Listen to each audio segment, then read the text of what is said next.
Hey everyone, it's Scott here from the Young Starters Comp, and I'm here with Nav from IU. He's one of the 2017 competitors, and he's come along to share a bit of insight into his story, his business and his experiences with the 2017 Young Starters competition. So, I guess first of all, thank you so much for coming, Nav. Do you want to tell us a bit about iYouth and what it does? It's cool, man. I'm excited to be here. So, iYouth, to give us a bit of background, my life mission is to help young people feel like they're worth something.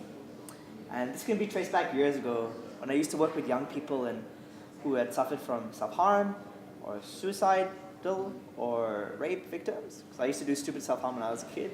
I'd work with them one-on-one as a youth coach to help them turn their lives into a more positive direction. And this was fulfilling, you know. I'm sure you can feel it with people in your workshops. You're like, wow, you feel this confidence. Like, absolutely, yeah. Yeah. And I asked myself, how can I make more of an impact? So we started running workshops on these. And this is really exciting, you know.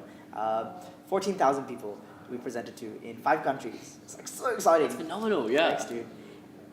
And we realized that, okay, if we say, let's talk about social anxiety, somebody's going to be like, oh my god, this is too scary, it's confronting. But entrepreneurship is apparently a very sexy word. Yeah.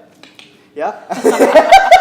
It's kind of a buzzword, right? Yeah. Oh my god. So if you take overcoming social anxiety and you give it an entrepreneurship twist and call it how to network for business, suddenly it's cool. Yeah. So this is awesome, kept doing it. Then we asked ourselves, how can we make a bigger impact? Do you notice how I keep asking ourselves this question? Yeah, absolutely. So we realized if we work with one teacher, the ripple effect is they'll impact 100, 200 kids.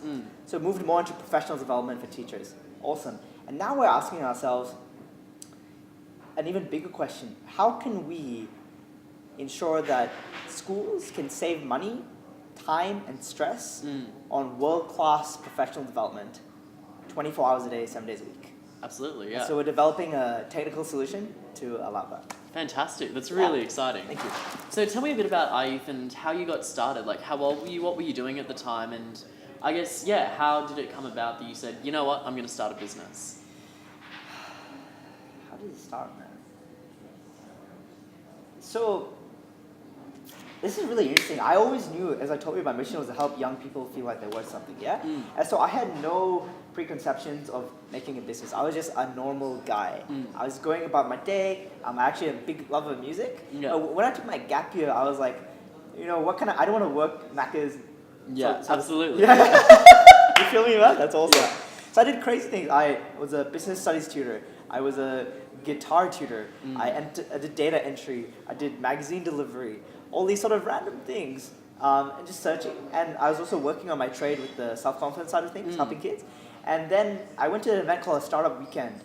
And basically you pitch an idea on a Friday, or you join somebody else's idea, and by Sunday you launch it. It's phenomenal, yeah. There's such awesome events and happening all around the country all the time. And so success means different things to different people. To me, a huge element of success, other than my close relationships, is impacting at least 1 million people in a positive way, and half a million in the developing world and half a million in the developed. And so when I went to a Startup Weekend, and I was like, wow, you know, working one-on-one is great, but if business is a way that I can scale my impact, that's what I'm going to chase. I'm going to chase it really hard. Fantastic. And tell me, so you did this on your gap year, so you were 17, 18 years old when you started? Yeah, so I went to my first Startup Weekend in 2015 when I was still 17. In my gap year, I was just dabbling. Yeah. So my first gig was me and a friend joined up and we became a software agency. Yeah.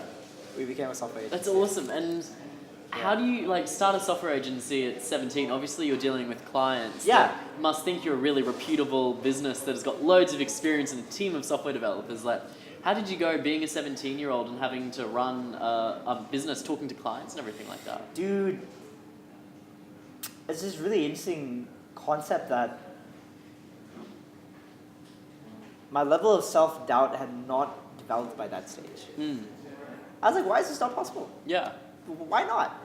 And I'm a huge fan of audiobooks. So I'd be listening to an audiobook in the car the day before, and then I'd implement it straight away. Fantastic. And I think that's something that, I know I do myself. When I'm in the car for a long period of time, I just put a podcast on, listen to some founders sharing their stories, or someone giving some tips on anything, whether it be how to build a website, how to develop relationships with customers and marketing, things like that. And you just got to put it straight into your business. That's and right. I think that's what's really cool about going to the different startup events and hearing from other founders is whilst their experience and their stories and tips might be specific to their business, it's applicable across businesses. Absolutely. You know, where did we meet, Scott? Where did we meet? Was it? It wasn't Tip Touch. No, it wasn't Young Starters. I think it was just a startup event. Yeah. Yeah. And look at us now, right? Absolutely. Like, before this video recording, we had a really in-depth conversation. And to see how each other's grown, this will be a friendship that 20 years from now, like, oh, Scott, what's happening? Absolutely, yeah. You know what I mean? And we don't even live in the same place. Yeah. So that's testament to that.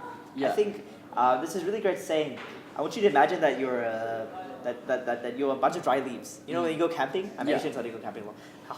I can say that because I'm brown. Okay, let's imagine you're a bunch of dry leaves. If you surround yourself with other flames that burn really bright, the chances are of a spark flying and sparking your own flame is high. Absolutely. But if you don't go to these startup events, young startups competition, all these different initiatives that are free, a lot of them, and the chances of that spark, it can still happen, but it's a lot less. Yeah, so it's the whole, you want to surround yourself with, like, the five people you surround yourself with the most are a culmination of who you are. Exactly. Like, yeah, if you surround yourself by fantastic people, you'll be fantastic as Exactly. well.